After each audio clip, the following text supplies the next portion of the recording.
Every few years, without fail, a headline appears claiming that someone has finally cracked the Voynich manuscript. And every few years, without fail, that claim quietly falls apart under scrutiny from the small community of scholars who've spent their careers actually studying it. In 2018, it was a team of Canadian computer scientists claiming the text was disguised Hebrew. In 2019, it was a British academic claiming it was a lost dialect of Proto-Romance. Across 2025 and 2026, the claims have shifted to large language models, AI systems trained on enormous archives of historical text, and turned loose on 240 pages that have defeated cryptographers, linguists, and intelligence agencies for over a century. Some of the most recent claims haven't even come with a named research team attached. And yet the manuscript itself, the actual object at the center of all this, remains exactly as unread today as it was when a Polish book dealer named Wilfred Voynich first bought it in 1912. I'm Channel Name, and today we're doing something a little different. Instead of chasing the newest AI Decoded It headline, we're going to look at the actual documented history of every serious attempt to crack the Voynich manuscript, what real cryptographers and linguists have said about each one, and why this particular document keeps generating headline after headline without ever actually producing a verified answer. Stick around, because understanding why this specific text is so resistant to every method thrown at it, human or machine, turns out to be a genuinely fascinating story on its own. If you like separating real research from recycled hype, hit subscribe. Before getting into any decoding claims, it's worth being precise about what the Voynich manuscript actually is, because that part at least is well established. It's a roughly 240-page codex, handwritten on vellum, carbon dated by researchers at the University of Arizona to the early 1400s, placing its physical creation firmly in the early 15th century, likely somewhere in Central Europe, based on stylistic analysis of its illustrations. It's written entirely in an unknown script, a set of characters that doesn't match any known alphabet, and in an unknown language, or possibly an invented cipher system, that has never been definitively identified despite more than a century of dedicated effort. The manuscript is divided into several distinct sections based on its illustrations.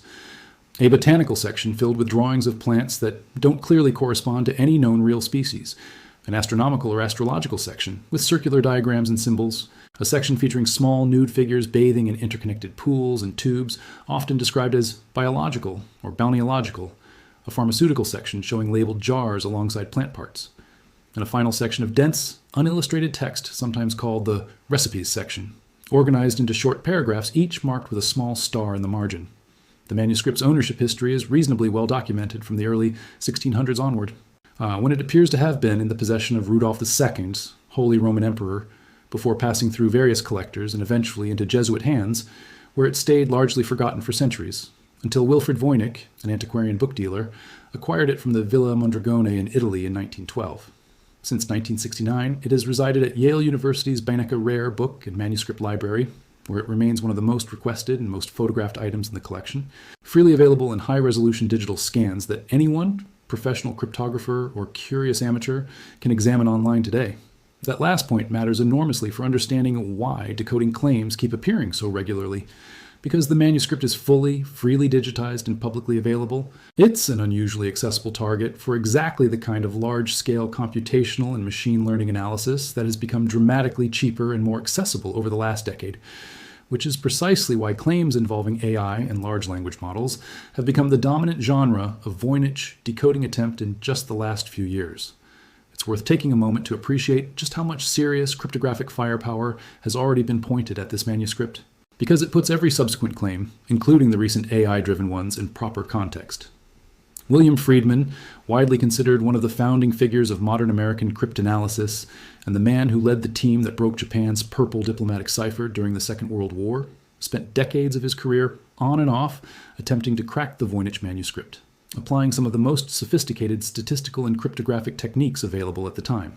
He never succeeded, and his own conclusion, reached late in his career, was that the manuscript most likely represented an artificial or constructed language rather than a straightforward substitution cipher of any known natural language, though even that conclusion remained a working hypothesis rather than a proven answer.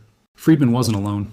The manuscript has reportedly been examined at various points by cryptanalysts connected to both the American National Security Agency and the Central Intelligence Agency, agencies with access to some of the most advanced code-breaking resources and personnel in the world without any publicly confirmed breakthrough emerging from that work either. Alan Turing, whose code-breaking work at Bletchley Park during the Second World War remains one of the most celebrated achievements in the entire history of cryptography, reportedly owned a copy of the manuscript's text, reflecting just how seriously the puzzle was taken by exactly the kind of mind most capable of solving genuinely difficult ciphers. None of this guarantees the manuscript is unbreakable, but it does establish a very high bar that any new claimed solution needs to clear, given that some of history's most accomplished codebreakers, working with the actual original document and, in some cases, classified resources unavailable to academic researchers, were unable to produce a verified answer. The modern era of AI-assisted Voynich claims arguably begins in January 2018, when Greg Kondrak and Bradley Hauer, computing scientists at the University of Alberta, published a paper in the journal Transactions of the Association for Computational Linguistics, proposing that the manuscript's text was written in Hebrew, disguised through a specific encoding method called alpha grammatization, where the letters within each word are rearranged into alphabetical order, along with the removal of vowels. Applying an algorithm built around this theory to the manuscript's first 10 pages, the team reported that over 80% of the resulting words matched entries in a Hebrew dictionary. Kondrak was direct about the limits of that finding even at the time, noting explicitly that matching individual words to a dictionary was very different from confirming those words formed coherent, meaningful sentences together. A Hebrew-speaking computer scientist colleague, Moshe Koppel, attempted to read the resulting first line and was unable to make sense of it directly. And it ultimately took machine translation software, applied with some manual spelling correction, to produce a proposed English rendering of the opening line at all. This is the part that should really get your attention. The scam calls you're getting are not random anymore. Scammers used to guess, now they buy. Your phone number is being sold right now, not next week, not eventually, right now while you're raped. Ding this. There's a company somewhere packaging your number together with your name, your home address, your relatives, and your daily habits, and selling it to whoever pays for it. Advertisers, insurance companies, background check sites, and yes, scamming. Here's two. If you don't do something about it before the data resets and gets resold again, you're going to keep getting those, "Hi, is this your name?"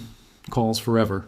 So stick with me for the next few minutes, because I'm going to show you exactly who's selling your number, how they're doing it, and the exact steps to shut it down before it happens again.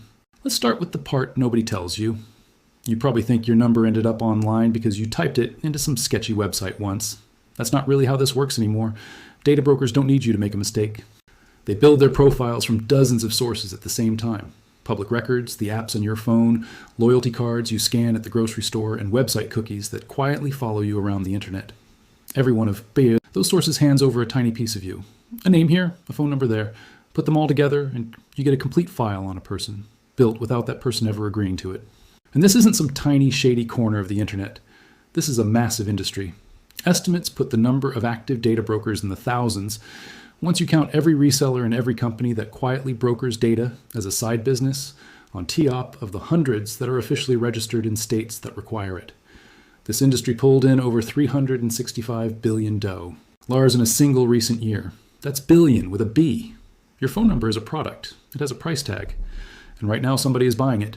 Think about that for a second in real terms. An industry that size doesn't run on a handful of shady operators working out of a back office somewhere. It runs on infrastructure. Servers, sales teams, licensing deals, and ongoing contracts between companies that specialize in exactly one thing, collecting details about people who never agreed to be part of any of it. When an industry is worth hundreds of billions of dollars, it means the demand for your information is constant, not occasional. Somebody isn't buying your number once and moving on. Your RE cord gets queried, licensed, and resold on an ongoing basis, which is exactly why a single cleanup pass never feels like it fully works. Because you're not up against one transaction, you're up against a system that's designed to keep transacting indefinitely. Here's where it gets uncomfortable. In one recent year alone, the personal data of over 1.7 billion people was exposed in breaches, more than a 300% jump from the year before. That's not a typo, 300%, and it's not a one-time leak either. Once your data is out there, it doesn't just sit still. Brokers resell it. Breach data gets recirculated. Your information doesn't leak once and disappear. It leaks, gets bought, gets combined with other leaks, and then leaks again somewhere else.